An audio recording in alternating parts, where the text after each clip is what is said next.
Hi, this is Michael Tillinger. Hi, this is Michael Tillinger, and we need to discuss a critical subject here.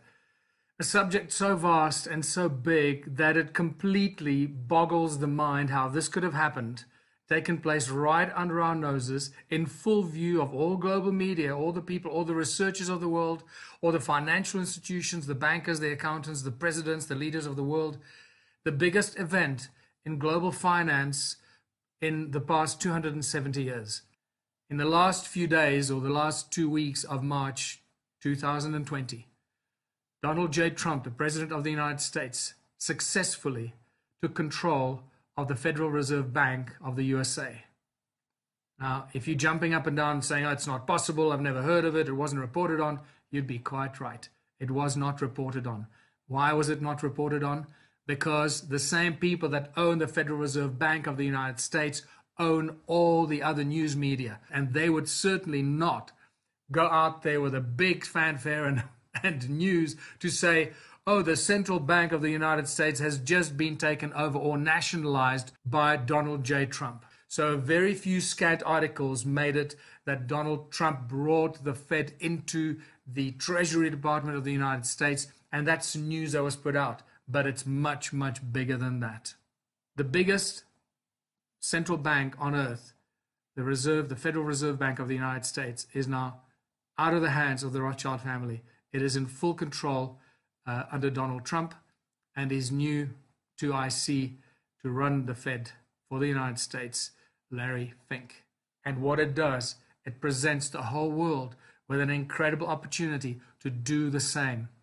Every president, every leader of the world can do the same, to bring your central bank into the Treasury Department of your country and simply say, thank you very much, we know what to do from here. It's important to realize that those who control the flow of money and those who control the printing, the creation of money, not those who have money, that's got nothing to do with it. There are many rich people around the world, incredibly wealthy people, but they're not in control of the money. It's those who are in control of the money that run the world, with their secret organizations and so much more happening behind the scenes that ordinary people have no bloody idea about. But, so if you start following the money and you realize who controls the money, who's got the absolute right to print and distribute and create money out of thin air, then we realize where all the problems in the world are. And it's very difficult to figure out exactly when it happened because the media only responded a while later. I managed to find an interview that was done between Jerome Powell, the current chairman of the Fed, the Federal Reserve Bank of the United States, where he clearly states that Donald Trump now has full control of the Fed and can do pretty much anything he wants. What am I talking about? I'm talking about something that has not happened since the Mayer Amschel Rothschild banking empire was launched in the 1760s.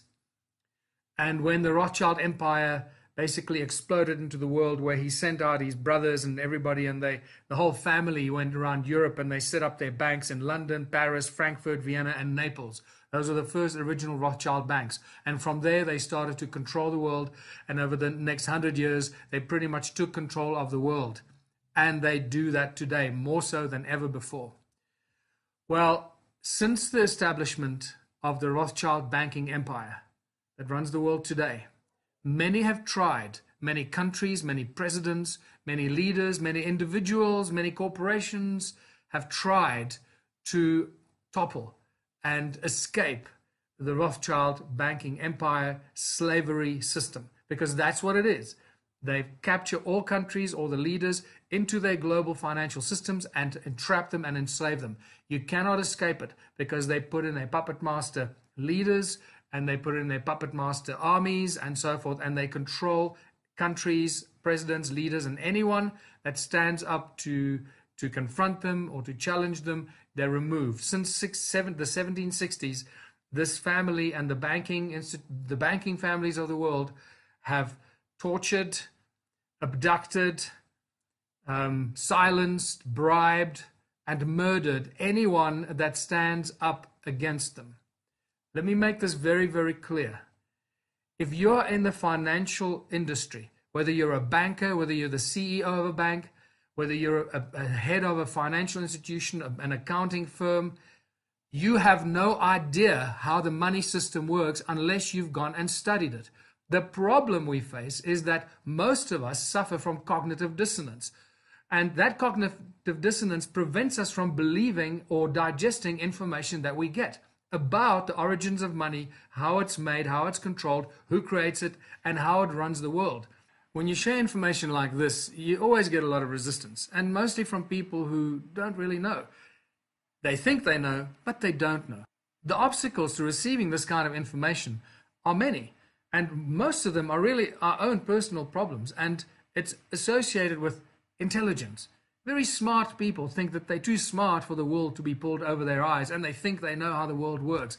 They think they know the money markets, especially people that work in the finance industry and investments and banking and accountants, and they all come from the same education. They all come from the same accounting and banking education, at the same lies and indoctrination has been programmed into the people that run and manage the financial institutions. So obviously their sense of reality is what they were told. Those are the rules that they work with, and that's what they understand. So they can't imagine anything outside of it. They can't imagine that there's another game that's being played behind the screen that they're not aware of, about the creation and the control and the manipulation of money. They just know what they were taught at university, and then the structures and the systems that they were told to implement when they get their first job, and then they implement their structures very, very well, and they keep getting promoted higher and higher and higher up. And when they're very, very good at implementing the structures and the control systems, they eventually get appointed to be the CEO of a bank. So what I found out is that the CEOs of banks often have no idea and no clue about how banks work, how money is created, where it really comes from, who's in absolute control. And it's mind-boggling that that is the case. But once you realize how they've woven the banking families that run the world and the Rothschild banking empire, how they've woven the spell into the education system, it's just such a beautiful and easy thing to realize why they could succeed. So intelligence and education is often a problem, because we think that I've been educated, I got this degree or that degree, or I've worked in this and I've worked in that institution, I know how the money markets work. No, you don't, until you realize who the people are behind the creation of money, where it comes from, and how it was actually inserted into humanity some 6,000 years ago, and then fine-tuned some 270 years ago under Mayer Amschel Rothschild. The media obviously plays a very important role, because the media is also controlled by the same banking families, and every part of media, not all of it obviously, but most of the media, and that's what they use as their main spearhead of propaganda.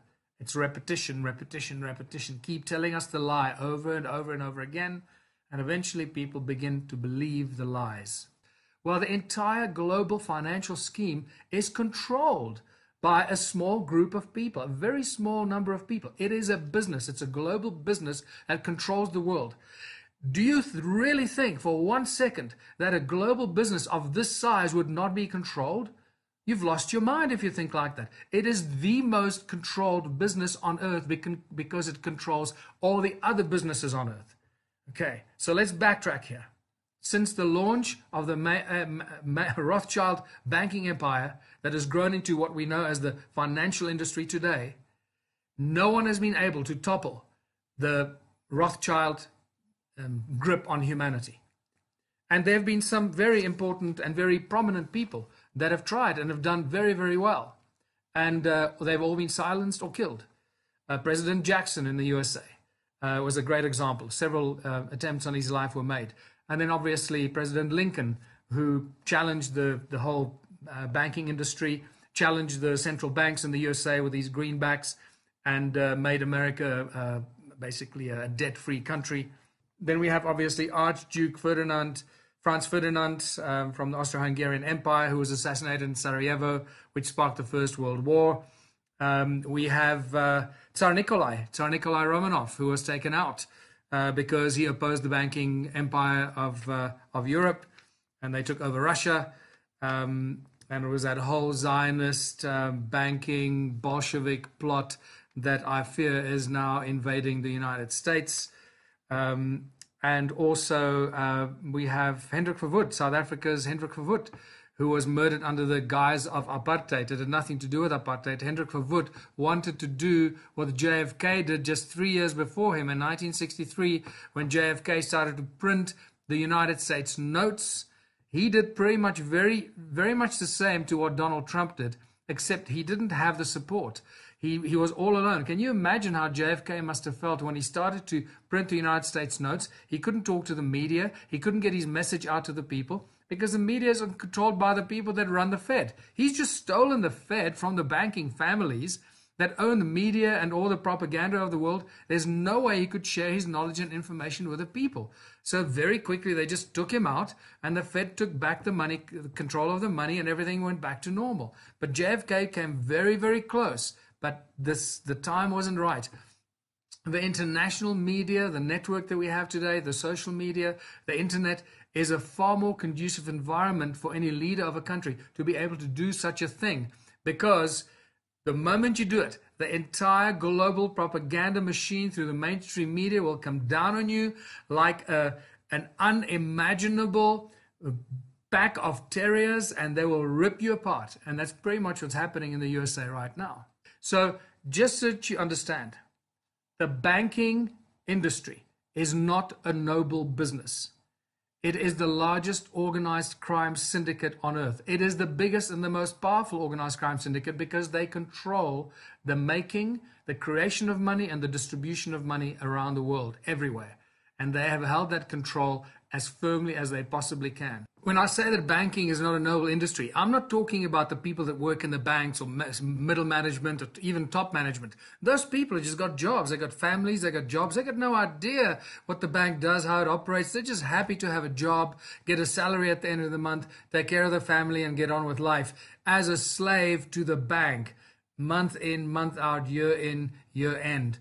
It is unbelievable how the banking industries that have enslaved us use the people as their slaves to prop up and keep their slave master industries going.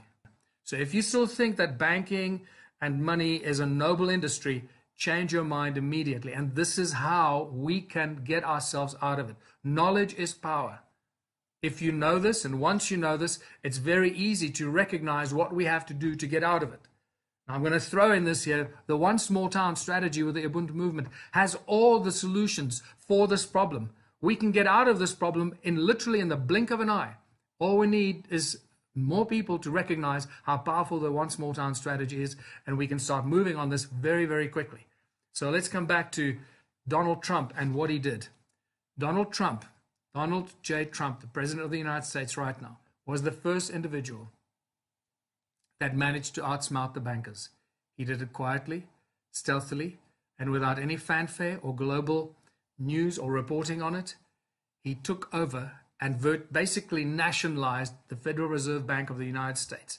Now, I know that there are going to be a lot of people jumping up and down. Oh, he didn't do this, he didn't do that. And all I'm going to tell you is that if you still think that, then you have no idea how the central banks of the world work, who controls them, how they operate, and you need to go away and go back to the drawing board, go back to class and learn about this. Because if you don't realize what has happened here, then you've missed the point. Now, the question is, why has this gone unannounced? Why have the media not reported on this? This is a huge thing that for 270 years, the world has been fighting the Rothschild banking empire to get out of that slavery grip. It's because the mainstream media are also owned by the same people that own the Federal Reserve Bank. So how did Donald Trump manage to do that? Very easily.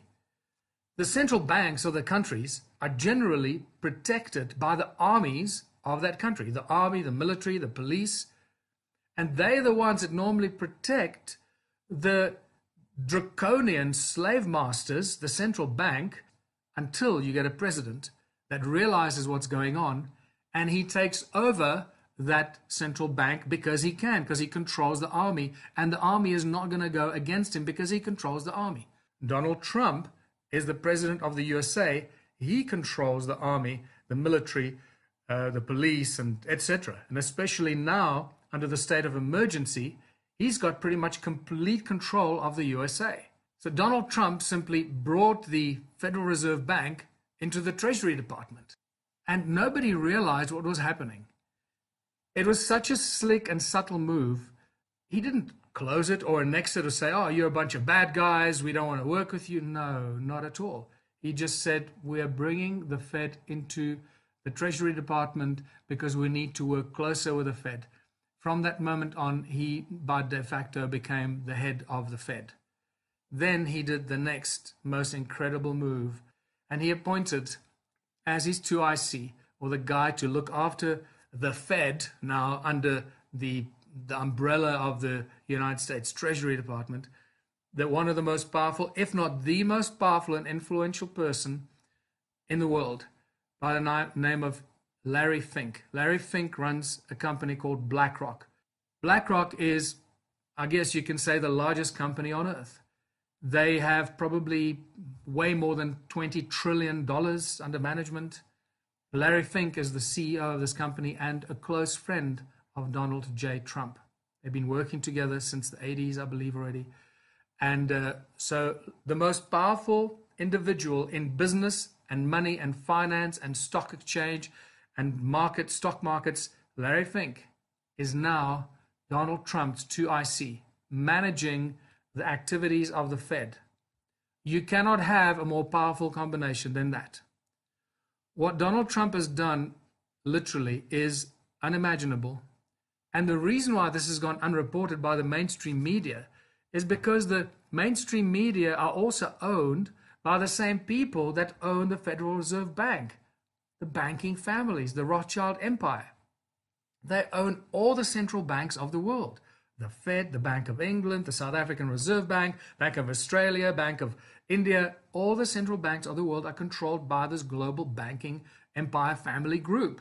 Normally, the central banks are protected by the armies and the police force of all the countries, until you get a president that realizes what's going on and he takes over that central bank because he can, because he controls the army, and the army is not going to go against him because he controls the army.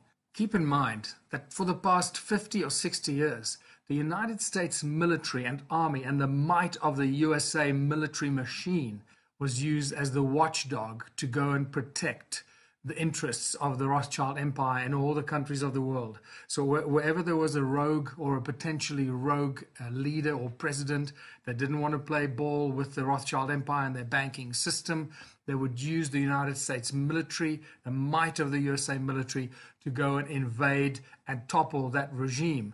It had nothing to do with a threat to the USA or anything like that. It had always related to the threat to the Rothschild banking empire, because that particular leader or government did not really want to play ball with their central bank plan of action and the control of that country.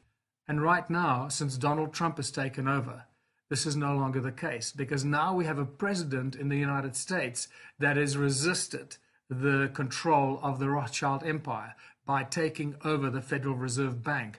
The Rothschild Empire doesn't have armies. They don't have armies or military. They use the armies and the military of the individual governments to protect their interests. That has suddenly changed. So this opens the door to leaders all over the world to do the same, to bring in the central bank into the government, knowing that you're not going to be invaded by the United States to topple your government because you're not playing ball with the Rothschilds, as this has been the case for so many decades now. So clearly this is an invitation from and through via the actions of what Donald Trump has done by taking over the Federal Reserve Bank, for all other leaders of the world to do the same, to bring in the central bank into the government and cut off the control of the Rothschild Empire in your country. So what Donald Trump has done, very cleverly shown every leader of every country in the world how to escape the draconian slavery system imposed on your country and on your government and your leadership, your presidency, your prime minister, whatever it is. All the leaders of all the countries can do the same. Do what Donald Trump did. Make sure you got your support of your armed forces, and then simply make a statement. We are bringing our central bank into the Treasury Department of our government, and from now on, you can control all the distribution and the printing and the creation of money for all the things you need. and then do the next thing, the same that Donald Trump did. Invite BlackRock, the most powerful company in the world, to come and help you manage this so that you don't come under attack. So now you got the president or the leader taking control of the central bank, and you got BlackRock standing by you to make sure that you manage it properly, that the market, that you don't crash the markets and you don't cause trouble, because keep in mind, the global markets are controlled by the banking families from the City of London. That's where they control the markets. The markets aren't just an accident that happens on their own, right? It's a free economy. No, don't even think that for 1 second. The markets are completely and utterly controlled by the very high up accountants that work for the banking families from the City of London. And that's where they play a global game with all the markets around the world. It's a big chess game, so they can manipulate currencies, they can destroy countries, they can do what they want by manipulating the markets around the world. And that all happens from the City of London. So if you are a conscious president or a conscious leader of a country, but you are under pressure from all the different bodies and instruments and agents of the banking families, whether it's United Nations, the World Health Organization, the World Bank, and all these guys that control and basically extort your country and your people, you know what to do. It's very simple. Do what Donald Trump did. If just 10 countries around the world brought in, I don't want to use the word nationalize because that's actually could be misinterpreted. It has, stigma of communism to it and all that kind of stuff. So it's not really nationalization. It's just really saying we'll take control of creating our own money and managing our own money. We don't need a private company to do that. So literally, if 10 leaders of 10 countries can do this, I reckon that would pretty much break the stranglehold of the Rothschild banking empire. The biggest central bank on earth, the Federal Reserve Bank of the United States, is now out of the hands of the Rothschild family. It is in full control under Donald Trump and his new 2IC to run the Fed for the United States, Larry Fink. And to end this presentation on a really interesting note, in January 2018, the chief executive of BlackRock, Larry Fink, made a very interesting statement. Now keep in mind, Larry Fink is now the guy in charge of the Federal Reserve funds and money and and whatever the Federal Reserve job is going to be in the United States under the presidency of Donald Trump. This is what Larry Fink had to say to the world and the people that they work with. He said, "Contribute to society or risk losing our support. Contribute to society or risk losing our support." Isn't that a very nice message to receive from the most powerful person in global finance, rather than messages of taxes, cuts, more stringent restrictions on humanity and so forth? Isn't that a lovely message to send to the people of the world? Contribute to society or risk losing our support. I think we'll have some very interesting times ahead with Donald J. Trump taking over the Fed and his main guy looking after it, Larry Fink, with that kind of attitude towards humanity. Every country can do that. Let's use this opportunity. Do what Donald Trump did. We can start a whole new world. Come out of the coronavirus insanity, the madness, and create a brand new world. And once we inject the one small town strategy, one small town can change the world strategy, where we create small, beautiful communities that cooperate and collaborate on all the things they do to create prosperity and abundance, as opposed to compete against each other and destroy each other and destroy each other's lives, businesses and families, rip their towns apart. Everything becomes possible. Please watch the One Small Town videos. Go to ubuntuplanet.org, and there are many videos there for you.